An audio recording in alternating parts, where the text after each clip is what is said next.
Where I stayed when cruising out of Civitavecchia cruise port in Italy. In this video, I'm walking you through the beautiful B&B I stayed at, where else I considered, and if you're new here, ahoy, I'm Christine Lozada. I sailed Virgin Voyages out of Civitavecchia. It was super fantastic. Get the best deal out there. Book your sailing with us. More info in the description below. Most people miss it. Let's talk about where I chose to stay first.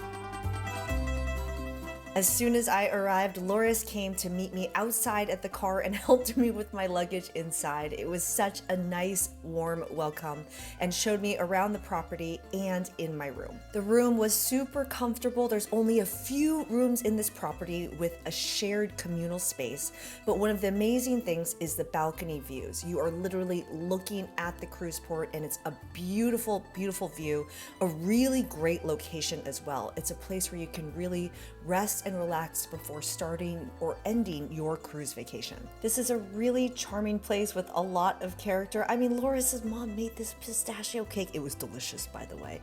But the hospitality is amazing. Tons of snacks. There's wine in the fridge. If you want an entire bottle, you simply just check it off the list and you can pay for it on the way out. But I felt right at home here. I think it's a really great spot to stay at if you are staying for a little while and you can kind of enjoy the property and enjoy hanging out in Civitavecchia.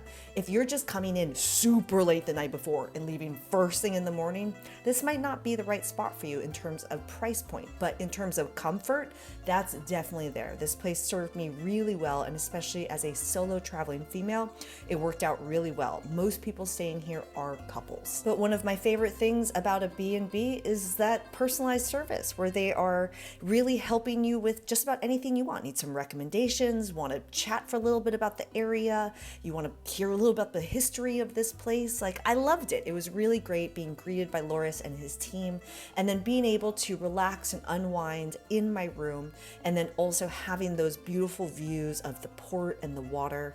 And I was able to walk around and go for a jog around in the morning, and it was really nice before heading out to the port.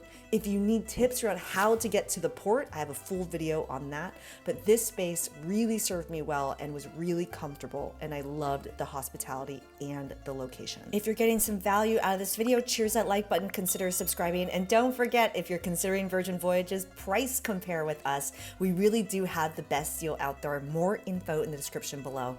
Let's talk about where else I considered staying, because if I'm honest, this wasn't my first pick. I realized I needed to stay at a little bit of a nicer place because I was going to be here for a full day before heading off on the cruise the next day. And so I wanted something more comfortable. Originally, I was coming in very late the night before, and these are the places I was considering. Because near the port, which getting there, to be honest, can be kind of a pain, depending on what method you're using to get there. I definitely recommend, if you have lots of luggage, using a taxi or an Uber. But the original place I was going to stay at is here, and where I ended up staying is literally right next door. And it was really around coming in very late at night and leaving very early in the morning. But I was using booking.com, which I generally do for places abroad, like in Europe.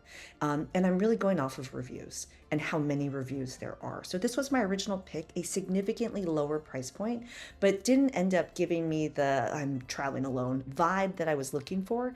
And La Casa sul Mare came very highly reviewed by friends and family. So for that reason, I was like, oh yeah, I'd rather just go with a truly trusted source and not just what people are saying here, even though they get amazing reviews here.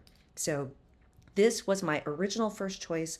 I ended up not going with it, even though it was close by. This one also got good reviews. Again, another lower price point, somewhere really simple. But before, I was really just laying my head down to sleep before heading out. I also considered this more apartment place, which if you look closely at the photos, as you scroll through them, all of these links are in the description below, so you can check out all of them for yourself to find the one that's right for you. I would tell you pricing, but to be honest, it all depends on when you're sailing and when you're cruising. So what it looks like over spring break looks different over Christmas, right? So These are the places I was looking at, but this area is really nice to hang out for maybe a night, maybe 2 nights. It's not necessarily a port that I would stay at for a week or more, but I'm happy with where I ended up staying. It ended up being the right choice for me. Cheers that like button if this was helpful. I'm Christine Lozada. Book your Virgin Voyages sailing with us. We got you with the best deal out there. Join me in the Civitavecchia cruise port embarkation video. Get those helpful tips so you know how to get there and have smooth sailing thereafter. And I'll see you in the next video in this playlist. Ciao.